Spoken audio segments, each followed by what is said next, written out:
नमस्कार मेरे प्यारे दोस्तों, कैसे हैं आप लोग। स्वागत है आपका इतिहास की एक और नई क्लास में। आज है क्लास नंबर 3। आज की इस क्लास में हम 15 MCQs को देखने वाले हैं और जो 15 MCQs होने वाले हैं वो IAS, PCS, CDS, NDA, CAPF, UGC, NT और NET में अभी तक पूछे गए प्रश्न होने वाले हैं।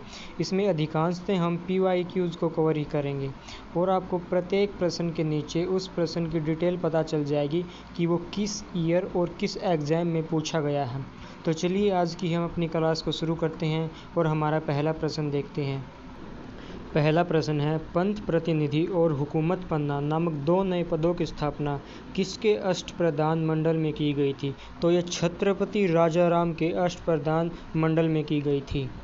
दूसरा प्रश्न है, निम्नलिखित में से कौन सा पशु जैन तीर्थंकर महावीर के साथ संबंध है। तो जो शेर है वो जैन तीर्थंकर महावीर के साथ संबंध है, ऑप्शन नंबर बी। तीसरा प्रश्न है, भारत में पहली रेलवे लाइन किस वर्ष चालू की गई। तो 1853 ईस्वी में भारत की पहली रेलवे लाइन चालू की गई थी। प्रश्न नंबर 4 है, दीवानी अधिकार ईस्ट इंडिया कंपनी को किसके द्वारा और कब प्रदान किए गए थे।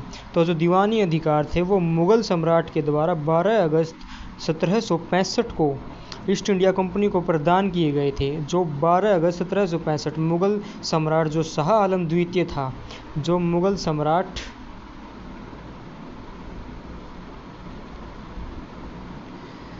शाह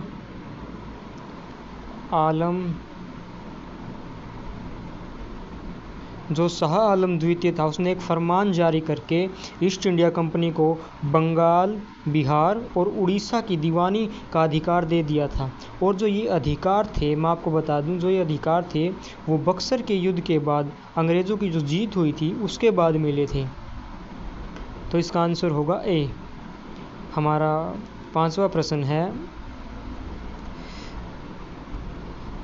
1933 के हरिजन आंदोलन के दौरान महात्मा गांधी ने कितने दिन का उपवास किया था। तो जो इसका करेक्ट आंसर है वो है सी, 21 दिनों के लिए। महात्मा गांधी ने 21 दिनों के लिए उपवास किया था। सिक्स्थ क्वेश्चन है, निम्नलिखित में से किस आंग्ल मराठा युद्ध के बाद पेशवाओं के प्रांत बम्बई प्रेसिडेंसी में मिल गए। तो तृतीय आंग्ल मराठा युद्ध के बाद ऐसा हुआ था। 7वां प्रश्न है, गांधी इरविन समझौता भारत के निम्नलिखित में से किस आंदोलन से संबंधित है। तो जो असहयोग आंदोलन है उससे संबंधित है गांधी इरविन समझौता। 8वां प्रश्न है, भारतीय राष्ट्रीय ध्वज में हरा रंग किसका प्रतीक है।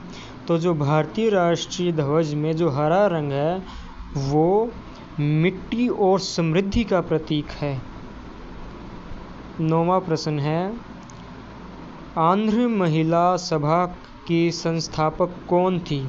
तो जो आंध्र महिला सभा की जो संस्थापक थी वो दुर्गाबाई देशमुख थी। 10वां प्रश्न है, भारत में स्वर्ण सिक्कों को बड़े पैमाने पर जारी करने वाले पहले राजा कौन थे।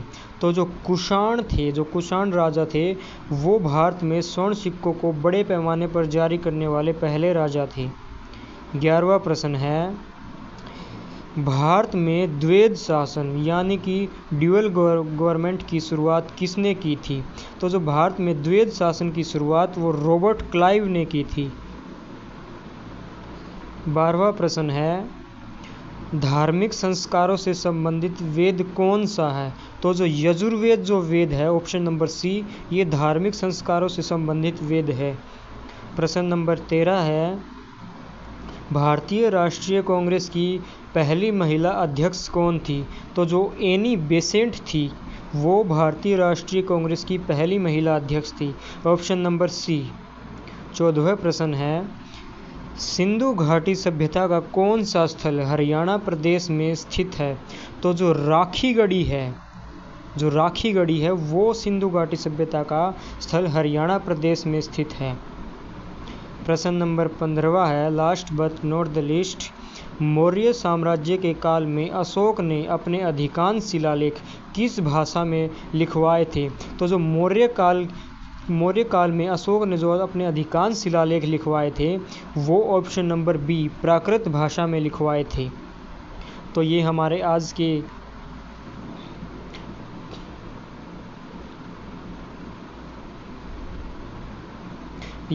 आज के 15 MCQs थे। और इनकी PDF मैं मेरे टेलीग्राम चैनल पर अपलोड कर दी गई है। आप वहां से इसकी PDF को डाउनलोड करके खुद इन प्रश्नों को सॉल्व करने का प्रयास कीजिएगा। आज के लिए बस इतना ही। धन्यवाद।